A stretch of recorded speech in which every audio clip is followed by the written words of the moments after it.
the timing of this tweet yesterday was curious because it lands just as John Harbaugh is getting ready to meet with reporters in Arizona. And Harbaugh, who's been the bystander in all this. Right. Harbaugh has been Switzerland. Yeah. Now, you could argue, given the job title, maybe he should be more of an advocate for Lamar Jackson, and maybe Jackson dropping the tweet as Harbaugh is speaking is an implicit indication of Jackson's disappointment that Harbaugh hasn't been more of an advocate for his player.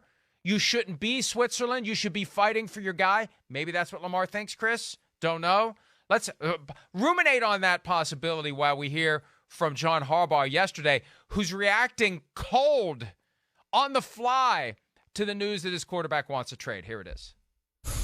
I haven't seen the tweet. It's an ongoing process. I'm following it very closely, just like everybody else is here, and looking forward to a resolution. I'm excited. Thinking about Lamar all the time, thinking about him as our quarterback. We're building our offense around that idea, and I'm just looking forward to getting back to football, and I'm confident that's going to happen. I love how John Harbaugh has perfected the art of when in times of stress, just smile your way through it. Not smiling there. Well, and not going to be smiling once he realizes where this may be heading, Chris. Well, again, this is something that they've known about for 26 days now, right? To a degree. If March 2nd was the date that supposedly he let them know. So I don't know, again, in their world, if it changes a whole lot, other than now there's some public scrutiny on it. And Mike, this is why I think we're friends. When I saw the tweet went out yesterday, I knew John Harbaugh was getting ready to talk to the media. I literally was like, oh, somebody alerted Lamar that he's getting ready to talk, and this is why he tweeted it out. Somebody there, a part of the media mass, let him know that John's going to talk now, release the tweet. I mean, that was definitely – I don't think that was coincidence. I got to think that was a planned attack there to a degree. Nice timing. I'm not mad at him for it.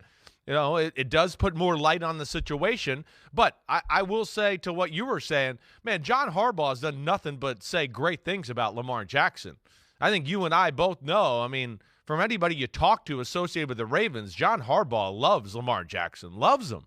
So I think he is sticking up for him. He's in a tough spot.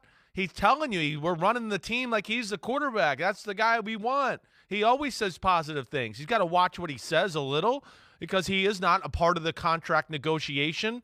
He's not a head coach that has an end-all, be-all, I say everything that goes on here in the organization. So that's not his department all the way, too. But I certainly can't look at John Harbaugh and think he's made this harder to mend the relationship between Lamar and the Ravens. If any, he always says the right thing, in my opinion. Right, but I could see from Lamar's perspective. I guess, I hear you. I'm not saying this is a criticism of John Harbaugh, but I could see from Lamar's perspective, my coach isn't fighting for me. My coach isn't going into the GM or the owner and saying, what the hell are you guys doing? Do you understand what this would mean if we would alienate Lamar Jackson and he would want out? We have built our entire offense, arguably our entire team, around Lamar Jackson.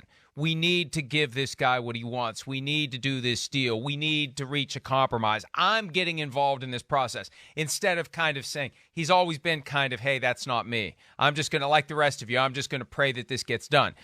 I think back to the Hard Knocks in 2010 with the New York Jets, not to be confused with the 2023 Hard Knocks with the New York Jets, which may be inevitable. But back in 2010, they were dealing with a Darrelle Revis holdout. And at some point, Rex Ryan said, basically, I've had enough of this shit. We're getting this done. And it may be that Lamar has been hoping that Harbaugh would do it. And maybe Lamar did what he did yesterday to try to force Harbaugh to pick a side here. Whose side are you on? You can't remain Switzerland in a fight like this forever. So you're right, though. They've known about it. And the fact that they didn't say anything about it is just a further sign. Yeah. They have been careful to not piss this guy off. Exactly. They want to make it on eggshells. Right. They won't leak anything. Right. They aren't trying to mess with them. They're trying to get a deal done. Yes, that's what I was trying to say, and good for you for buttoning it up because I'm not that smart all the time. But yeah, they're very tight-lipped.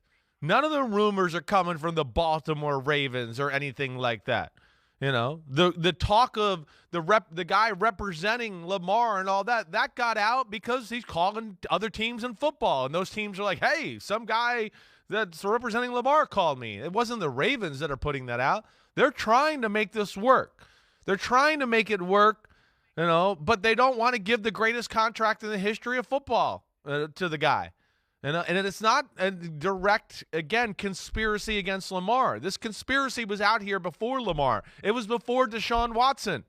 You know, it just, again, it's where the Browns and their dysfunction, you know, helped Deshaun Watson strike it rich. He got very fortunate in that situation. So I don't know where this goes. I don't know. We don't know if it changes anything other than that. Like we said yesterday, I feel like it just maybe puts more of a spotlight on it, a little more pressure. I don't know if this means anything gets done before the draft. It's still a crazy situation, and ultimately I think it is going to be an after-the-draft kind of move like you talked about yesterday. Hi, I'm Mike Tirico, and thanks for watching. Make sure to hit subscribe for the latest news and highlights from NBC Sports.